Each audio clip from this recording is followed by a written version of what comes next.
శివ ఎందుకయ్యా ఈ తతంగమంతా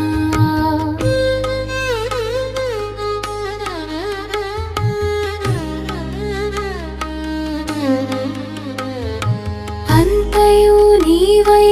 ఉండగా ఓ శివ ఎందుకయ్యా తోలు బొమ్మలాట నింగి నిప్పు నీరు నేల గాలి నీవు ఎందుకయ్యా నీకు అభిషేకము